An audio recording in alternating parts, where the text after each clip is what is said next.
Hey, welcome! Today we're going to take a journey into a world that's so much more than what you see at the circus. We're diving headfirst into the amazing universe of juggling and flow arts. It's this incredible place where focus, movement, and community all come together. So yeah, let's get right into it. So, when I say the word juggling, what pops into your head? For most people, it's clowns, right? Maybe a circus tent.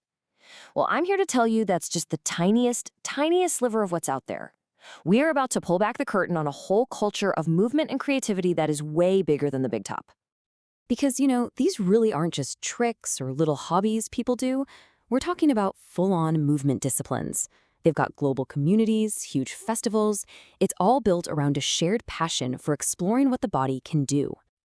And right at the heart of this entire world is this really powerful idea called the flow state. I bet you felt this before. It's that feeling of being totally in the zone, where you're so absorbed in what you're doing that time just melts away. What's really cool is that neurologically, the part of your brain that's always judging and second-guessing you actually quiets down. It lets you just act. It's basically a state of moving meditation, and psychologists have even linked it to a happier, better quality of life. And the whole community is built around that feeling. You see, unlike a lot of sports or other physical arts, the goal isn't to beat the other person. Not at all. It's all about sharing what you know, cheering each other on, and getting hyped for someone else's personal breakthrough. It's just an incredibly supportive and welcoming vibe. Okay, so to really get a handle on this world, it helps to understand the two main philosophies that are kind of driving everything. And, these days they blend together all the time, but they did start from slightly different points of view. So on one hand, you've got what we'd call traditional juggling.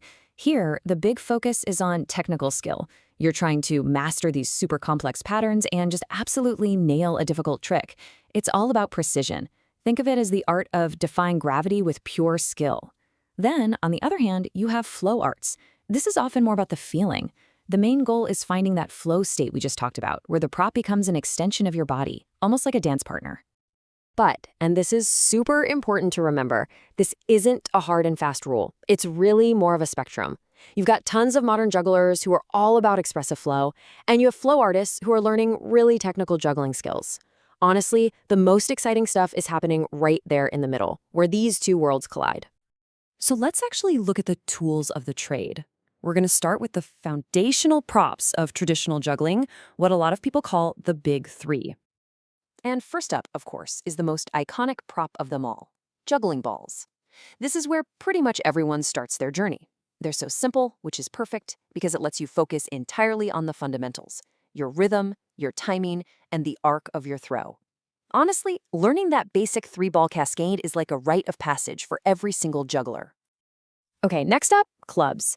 Now, this is where things get a little spicier. With clubs, you're not just tossing an object in an arc anymore. Now you have to control its spin, too. Catching a club cleanly by the handle every time, well, that adds a whole new layer of timing and difficulty, and it opens up this massive new world of tricks and throws. And rounding out the big three, we have rings. The cool thing about rings is that they're flat, so they just slice right through the air. This means you can juggle a whole bunch of them at once without them crashing into each other. And when you do that, you create these huge, beautiful, almost hypnotic patterns in the air. They're just awesome to watch. All right, so now let's hop over to the other side of the map. Let's explore some of the signature props from the world of flow arts, where the tool really becomes a partner in a dance. Okay, so this is poi. It actually started with the Maori people of New Zealand. The whole idea is spinning weights on the ends of tethers. The artist weaves these incredibly intricate geometric patterns all around their body. It's like watching someone paint with motion. It's truly mesmerizing. And what's so cool about poi is how versatile it is. I mean, it can be a pair of soft socks with tennis balls in them for practice, or heavy spheres for rolling across your body, or a dazzling light show with LEDs at night, or, for the really brave, a breathtaking performance with actual fire. The prop totally transforms based on what the artist wants to do. Of course, we have to talk about hooping. And look, this has gone way, way beyond the simple hula hoop you had as a kid. It is a seriously complex form of dance now. It combines spinning the hoop on your body, like your waist or neck or legs, with all these incredible off-body tricks, tosses, and illusions that are just mind-bending. And then we have staffs. These are inspired by martial arts, and they look so powerful and graceful when you see them in motion. You've got styles like contact staff, where the staff just seems to float and roll over the performer's body without them even holding it. And then there's the jaw-dropping dragon staff, which has spokes on the end that create this slow, hypnotic rolling illusion that honestly looks like magic. So, after seeing all these amazing options, you're probably wondering, okay, that's cool, but how on earth do I even begin? Well, the good news is, getting started is way more accessible than you might think. It really just comes down to 3 simple things. First, just ask yourself, what looks fun to you? Are you drawn to the challenge of a perfect technical toss or the feeling of a free-form expressive dance? Second, think about your real-life situation. You can make some of these props yourself for super cheap, while others can be a high-tech investment.